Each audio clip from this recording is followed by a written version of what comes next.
Hi there, my name is Fran, and today I'm going to be going over beryl.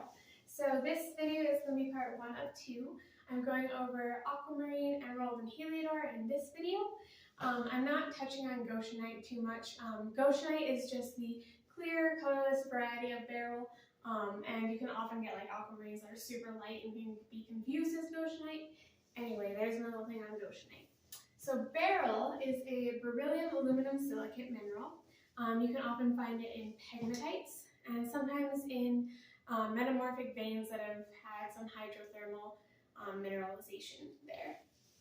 So to start off, aquamarine gets its name from the Latin root words for water and sea. So aqua and marina. It was named by the Romans for its color, and the name was first used in 1677. And then in modernity, the first mining we had was in 1723 in Siberia. And you're often going to see these stones heated because that just improves the color and the saturation. And they're known to have few inclusions, so it's a great choice for a cutter or someone working with the stone for jewelry.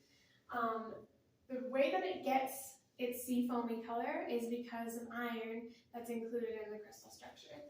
So iron will replace some of the aluminum and give it that blue-green. And you can find it in Brazil, the US, Afghanistan, Vietnam, China, Pakistan, and so many more places, but I just didn't have the room or stamina to name them all. But the stuff coming out of the US, there's a place in Colorado called Mount Antero, gorgeous crystals, and it was named the Colorado State Gem because of that in 1971. So that's kind of fun. Up next we have our emeralds, and emerald was given its name in the 14th century from Old French, Vulgar Latin, Middle English, and Ancient Greek. And it was mined in 1500 BC in Egypt. Cleopatra is supposedly a big fan, and that's pretty much completely exhausted at this point. There's none left in Egypt because with the Roman Empire, the Byzantine Empire, Islamic conquerors, it's all mined out. But now we have it coming out of Colombia, Afghanistan, and Brazil. The stones are colored this exact color, like this would be emerald green, by chromium and vanadium. And then in the 14th century, we got a lot out of India and Austria. Anyway, nowadays, our global supply varies from year to year, with 50 to 95% of all our emeralds coming out of Colombia, so they are a huge player there. Last but not least, we have heliodor.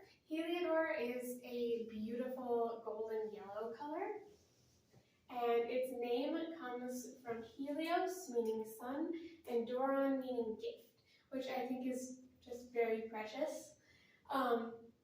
And our first modern mining would come out of pegmatite producing aquamarine in Namibia in 1910. So that was a pretty cool find. And still in Namibia, you can find some crystals that are called aquador, which is an aquamarine and heliodor in one crystal. So it's growing as an aquamarine and then it shifts into heliodor. Really cool stuff.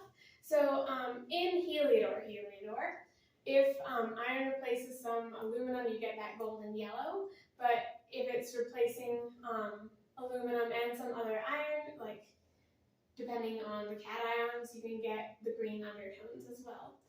And then before that, in the 1400s, Italians were using heliodor as eyewear because they're so clear and there's hardly ever any inclusions. It's a really lovely stone. And we get that out of Brazil, Ukraine, and Nigeria. So most of it, about 90%, comes out of Brazil, but the stuff that comes out of Ukraine is going to be like tippy-top gem status there. So now I'll show you a couple examples. I think all the examples I have for you today are from Brazil. Here's our aquamarine. And you can see that there are some inclusions near the bottom, but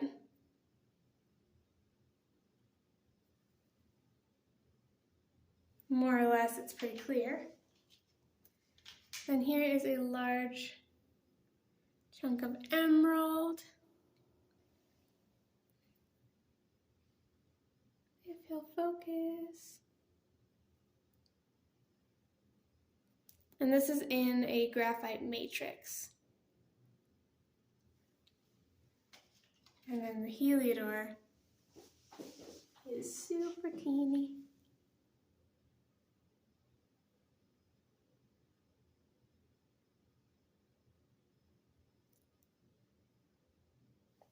Thank you so much for watching my video.